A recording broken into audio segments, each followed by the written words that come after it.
Crowd trying to get Portland going. Lillard, bang!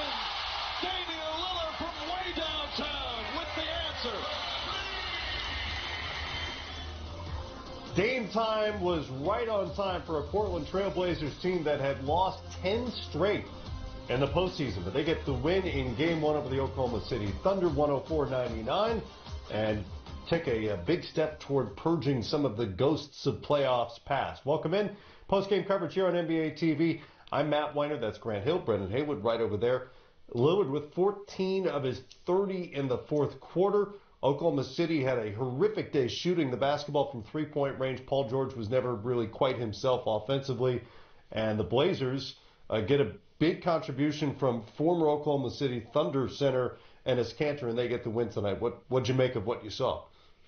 Well, I mean, I thought Lillard, as you said, was big, but Kanter, I mean, I think his presence, and we talked all year about that third person, that third guy for Portland stepping up. Obviously, Nurkic went down with that injury, but Kanter came in, as you said, played in OKC for a period of time, and just his toughness, his presence, his toughness, his physicality to match that of Adams and that of OKC, and just, that's what this team obviously desperately needed. He provided. His energy was great, and it's amazing how he's able to fit in with this team in such a short period of time, and that was on display here in this game. Yeah, 20 and 18 boards, 7 of those on the offensive end.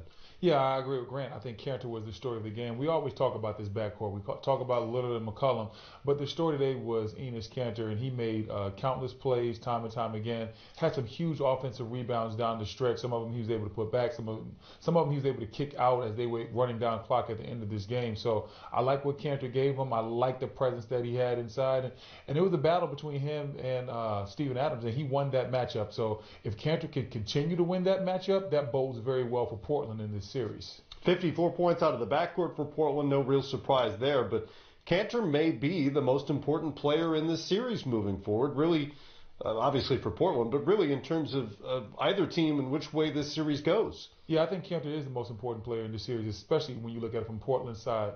They need another scorer. They need that third guy like Grant alluded to, and he can be that. The one thing we know that Kanter can do is score the basketball. That's never been a problem. The problem has been on the other end.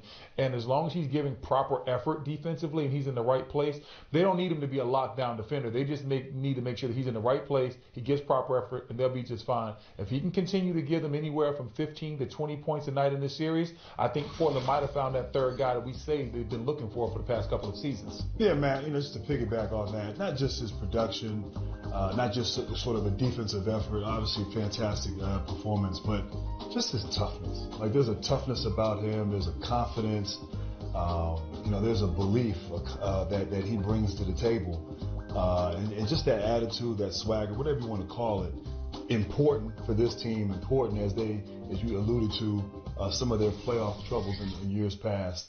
And then moving on, I mean, it's a perfect player for this matchup because OKC, they want to out-tuck you. They want to be physical. They want to kind of wear you down, come at you in waves. And so he just gives them that sort of confidence, I believe. And it was fantastic to watch his obviously his ability on the pick and roll, his ability to finish, post up, but just like being that last stance, that guy inside that gives him presence. So important, and this is in a weird kind of way. Obviously, Nurkic was a great player and someone who was so important to this team's success. But landing a Kanter at this point in the season, and a lot of teams aren't sort of sure of who they are. Right. It's not like you have had time to sort of prepare for this team with Kanter and how he plays. So it could work to Portland's advantage here, and certainly did in this game one. Looked like a big pickup at the time. Now looks like a huge pickup for the Portland TraileBlazers. He's not a great defender. It's been well documented. Right. But it's amazing but he had some moments. Excuse me. Oh, it's okay, man. Take as much time as you need. You need some water? I have some. I've got something. Okay. I'm saying he did have some moments defensively where he stood up against Steven Adams and did his job defensively. And that's what I talked about. You don't need him to be, Dikembe Mutombo 2.0. You just need him to be in the right position. Like, he had a play where he stopped Steven Adams from getting what would have been a monster dunk. All he did was put himself in between Steven Adams and the basket. All you need him to do is play position defense. Be in the right spot. We'll help you do the rest of the stuff. But they need his offense. They need to be a guy that they can throw the ball into the post. He can face up and get into his jab step series. Or when he has a smaller matchup on him, he can get the ball on the block. I saw him get to a quick spin move on the baseline and finish with a reverse layup. So he has incredible offensive moves, and they need that. They need a guy that sometimes Dame and CJ can say, listen, we want to take some pressure off of us, give you the ball, you do your thing, and then we'll get back to what we normally do. Yeah, I think you make some great points there, and I think in addition to that, look, defensively, compete. Right. That's what you want, particularly in the playoffs. And sometimes you can be in the wrong position and make mistakes, but you can overcome that just by playing hard and competing. And that's the way he's wired. He's a competitor. It is the playoffs. And look, I also like the fact that he's on a playoff team. He's playing 35 minutes. Right. In years past when he was in OKC and it was Utah, I mean, he didn't have that kind of consistent time. He was off the bench a lot of times and was in and out. This team needs him. And there's something about when you are needed and you get the opportunity, and he's getting that here, and he'll need to continue to play like that. But I'm not as worried about his defense. As long as Brendan says, he's in the right place, he's competing. Right. The rest of the team and the system and the style of play, it's not like he's got to lock somebody down and go against, Embiid in this series, someone who's going to be relentless coming at you, post up after post up. He's just got to play good position defense and compete on that side of the ball. And he's not going to come over and block a shot. And there were a few moments, particularly in the first half, where Russell Westbrook and others, but mostly Westbrook, had clear lanes to the rim, and he scored that way. He's not going to do that, but he was competitive out there defensively for sure, and that's as much as you can ask given his reputation. And defensively, they held Oklahoma City under 40% shooting in this game, right, including 5 of 33 from three. That is the worst three-point shooting performance by a team in the postseason ever, with a minimum of 30 attempts. Yeah, and some of that is OKC missing shots. Obviously, Paul George missed some. Paul George missed some good looks. He obviously wasn't himself. I'm not sure how. 4 of 15. Yeah, that shoulder injury is definitely affecting him. So I'm not sure how long that's going to be a problem. If that's going to be a problem throughout the rest of this series, it could really be problematic for OKC. But you also have to tip your hat to Portland. They play good defense. It wasn't great defense, but they played good defense. And so OKC has to figure out how they can get some cleaner looks, how they can clean that up. But shooting has been a problem for OKC all year long. Maybe not to this detriment, 5 of 33, but you didn't expect the Oklahoma City Thunder to hit a bunch of threes and hit a high percentage of them, because that's not who they've been all year long. 22nd in the NBA in terms of three-point percentage in the regular season.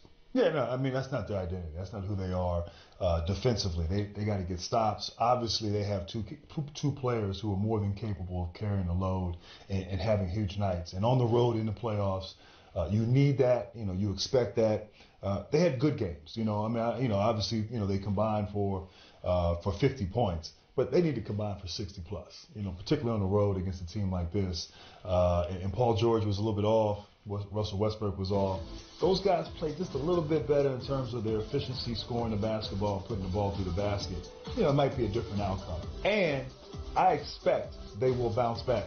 These are good shots. These are plays that they've made. Give some credit to Portland, but sometimes you're just a little bit out of sorts.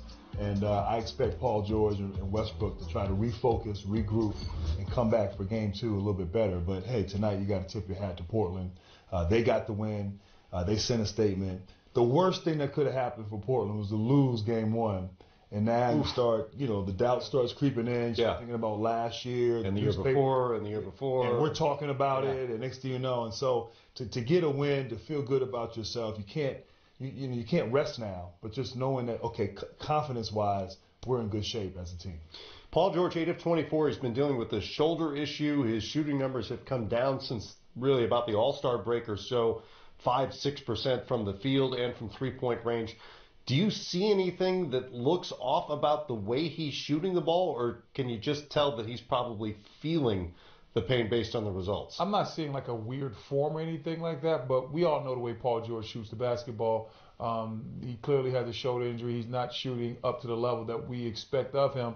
And unfortunately, this time of year, a lot of guys aren't healthy, and you have to play through certain injuries and illnesses. And Paul George is going to have to gut it out with a shoulder injury. It is hard when it's on your shooting shoulder. So Portland's not going to feel sorry for him, so he's still going to have to find a way to be effective. Maybe that means turning down some jump shots and getting some closer shots to the basket. I'm not sure what the answer is when you have a hurt shoulder at this time of the year, but Paul George obviously wasn't himself this game and is due to injury. Well, then the next question is, what other answers are there on this Oklahoma City roster for a team that is so dependent on their two superstars? And we'll get to that topic when we hear from, or after we hear from Terry Stotts. Questions? Okay. Obviously, it's good to get the first one here at home. I thought it was a really hard-fought game, very competitive. It was good that we got off to a good start in the first quarter. We had a lot of energy. The crowd was into the game. But more importantly, I thought the plays we made to win the game in the fourth quarter and us getting big-time rebounds, taking care of the ball. Dame made some big shots. So, 48 minutes is a long time. The fact that we lost a big lead early in the game, you almost kind of anticipate that in the NBA. But the way we closed it out was good for us. Yes, sir, right here. Yeah. Terry, Joe Freeman with the Oregonian. How would you describe what Ennis gave you today, and can you just elaborate on how well he played? He gave us a lot of toughness inside. Obviously his rebounding and scoring. I thought his conditioning was really good. He maintained a high level of play for a long period of time. I don't know if we anticipated a left-handed scoop shot, but that came in handy as well.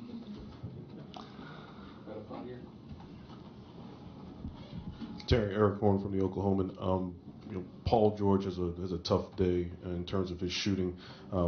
What did you do, or what did your guys do to kind of slow him down in terms of his drives? Mo Harkless being able to block him and keep him out of the paint.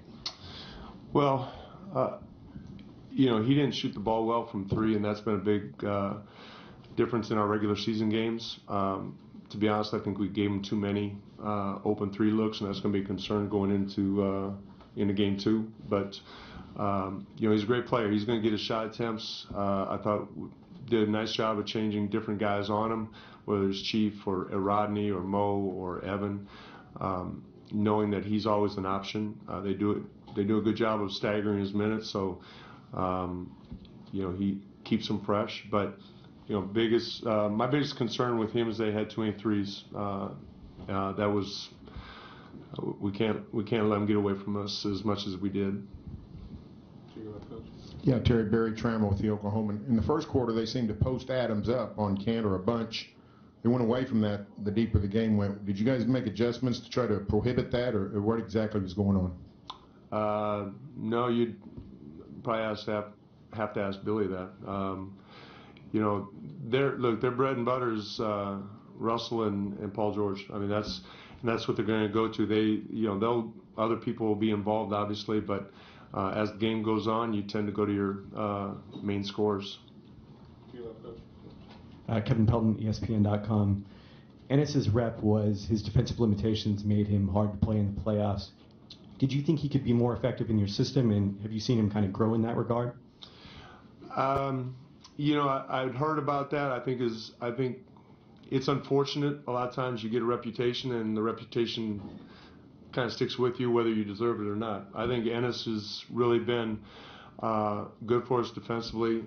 He gives great effort. He wants to do what we want to do. I think when he one-on-one against Steven Adams, he can hold his own in the block, pick and roll defense. I think he gives good effort. He's communicating. So as a coach, all you can ask for is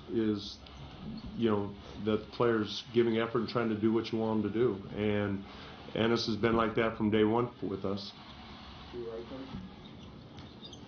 Emmanuel Laurent, Basket USA. I was wondering, how important is it for you to win this one with this group after so many losses with the same group of guys? Honestly, it doesn't have anything to do with last year. It's you're in the playoffs, and every game's important. Game 1's important. Game 2's important. Winning home court's important. So it really has nothing to do with what happened last year. It's about what we have to do to win this series. else, Coach Stubbs? Go right up front here. Right to the left, then up front. Go ahead. Casey, go ahead. Terry, could you just talk about the effort you got from both Mo and Al-Farouq tonight, particularly defensively on Paul George? It seems like both those guys really brought something extra tonight. You know, if you look at the box score, you don't. It doesn't stand out to you. And I think anybody who watches us play appreciates what Mo and Chief give us every night.